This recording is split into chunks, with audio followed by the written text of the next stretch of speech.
Okay, so going to run through my Traxxas TR4m Chevy K10 build. Made it a low trail, as you can see, sits quite low compared to the stock one that sits probably that when suspension's maxed out. But anyhow, I was able to do it without having to cut the bed at all. Still fully functional suspension, and yeah, very happy with how this handles. I finally feel like this setup is fully dialed in, and if you wait till the end, you'll see what is changing on this next. But, well, you'll get to see what I'm changing it to, but it's going to be the shell. So you'll see why. Do a little video clip, but yeah. Love this shell. Have always wanted a Chevy C10 or K10. Haven't been able to have one. So this is kind of the next best thing. But once you get under that, I am still running the stock High Trail chassis.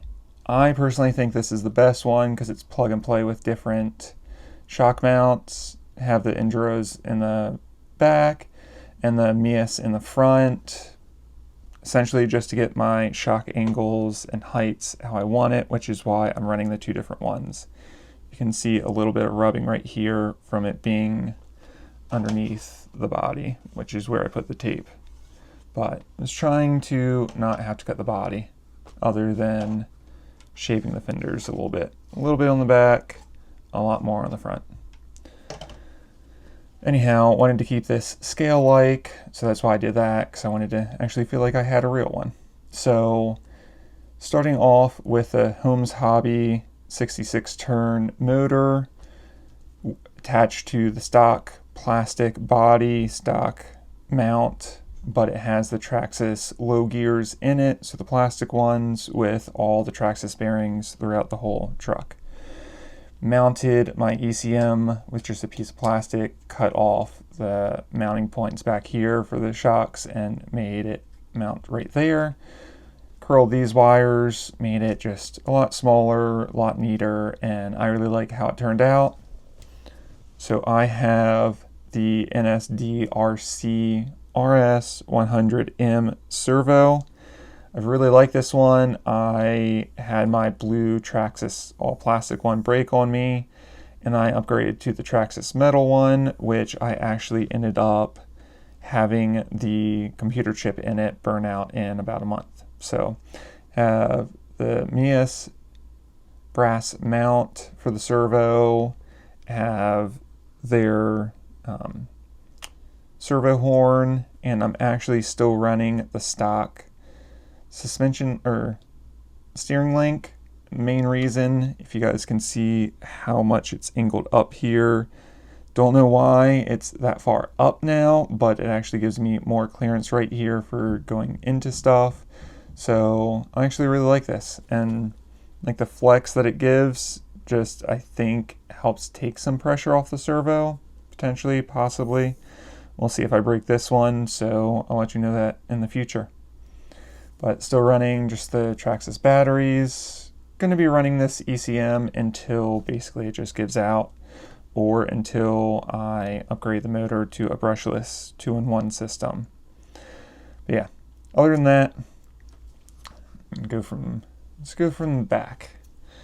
So I have the Trio weights on the outside, just because I didn't want to actually have the rings on the wheels, which are the Bontrager wheels, the beadlocks. I have still the stock tires that come on here, the Baja ones. I personally love these tires. I have a couple sets. My son got new tires, so I have his set, and then my friend took these off instantly, so now I have another set. I just love these tires. I don't think there's a reason to upgrade for right now.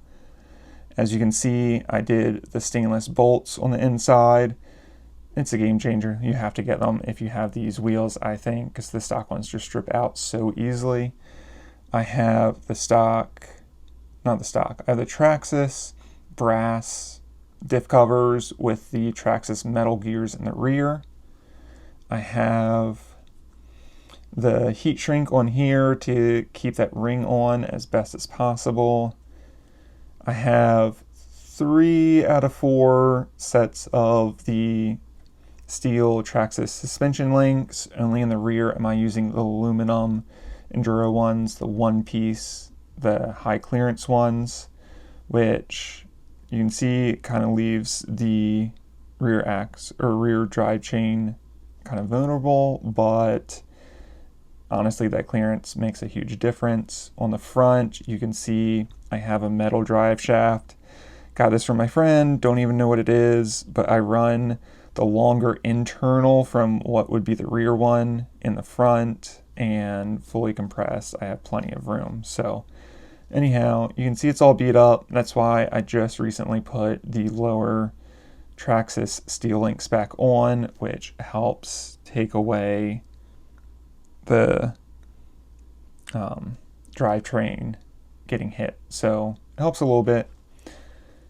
For the front, I have still the Traxxas brass diff cover, but I have the Trail 16% overdrive in the front, which has been a huge game changer for climbing steeper stuff and a lot of the cracks that I drive in, which I actually really enjoy doing. I don't know if it would be possible without them sometimes, so did that. Did the SSD steering knuckles and C pieces, added some more weight, came in black and a reliable company, so I knew that I would be able to get on with those. I still run the stock hexes in the wheels because I didn't want my stance to be too wide.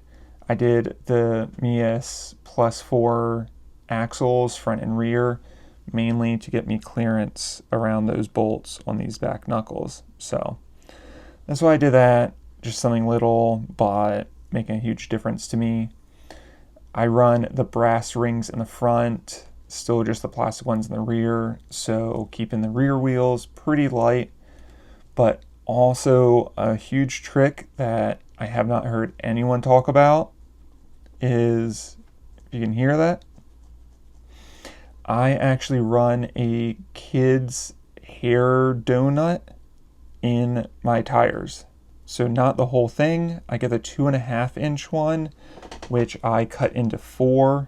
There's a little thread on it. You can see, pick it, and you can unroll the whole thing. And it's really weird. It's kind of like a Chinese finger trap, if you guys are old enough to know that. But essentially it comes out to that. So I cut it into 4s and then use only one layer over and then a second layer back, so only one fold, and it actually gives me the cushion that I really like.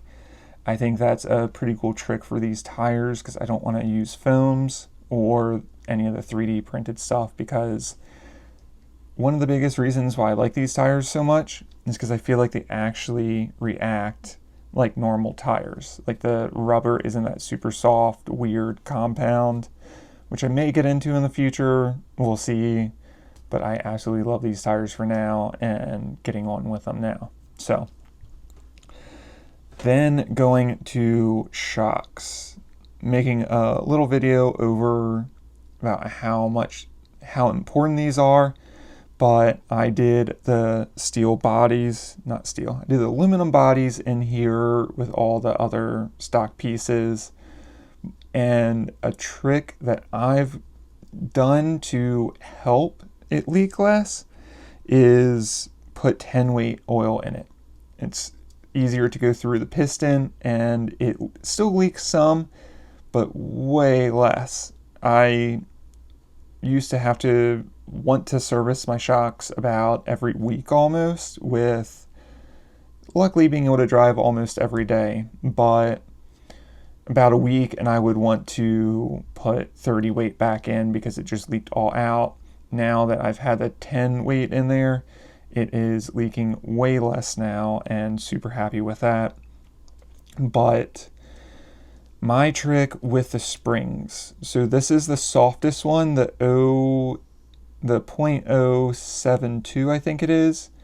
I took 2 full rounds, I'll add a picture here, and I snipped it off and then bent it to actually fit the shock right, and that way it's actually a softer spring than even the softest one, which sometimes with the torque, it will kind of keep the wheel up and hugged in, especially with a low weight.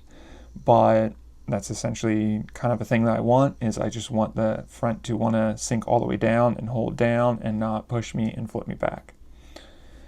I have done towards the same in the back, but these are the 0.09 something springs. I forget the exact number. Essentially softest, second softest, and I did the snipping of this one, and then I actually took the spring and pulled it a little bit so it's the full length that the shock is when it's uncompressed. And then I run a full preload ring up here, and then I actually took some and shaved them down so it's about 2/3 of what it normally would be, which is the additive that I have on my rear suspension. You can see here, I only have one here. I have the full one plus the shaved down one for the torque twist on these, which just seems to be kind of impossible to get rid of. But I believe that is it for my breakdown. So I love this thing, but I am going to change some because there's so much potential on this truck that I just unfortunately can't handle the shell anymore. So if you guys have waited this long, this is what my new shell is going to be. So trying to get it so it's going to sit kind of more towards that. But yeah, super excited. Basically right after this, I'm going to get this to hard mount. And the nice thing too is if you guys have taken any kind of heavy hits, especially in the front or the back of this, you'll kind of have these clips pop off sometimes. Magnets aren't even an option to me. So this one, I'm gonna actually use these holes, snip up these mounts and make it so I can slide. You have to take this all the way off, slide this on through the holes so it's mounted hard in the back, and then push it too far, then hook it around, slide it on the front, and put clips in here. And that way this will be hard mounted on here. Then I can pop the roof off and get to the battery, and I'll be able to plug the battery in there. So that's my goal.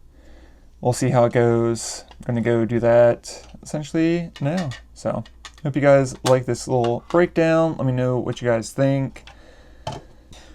Hope you guys like this. Give me a thumbs up if you do. Let me know if you guys have any questions down below, if I missed anything. Also want to let you know that the overall weight with the Chevy top is 719 grams, 58.4% front. So keeping that rear end super light, and then side to side is 50-50. So hope this helped you guys out. See you in the next one.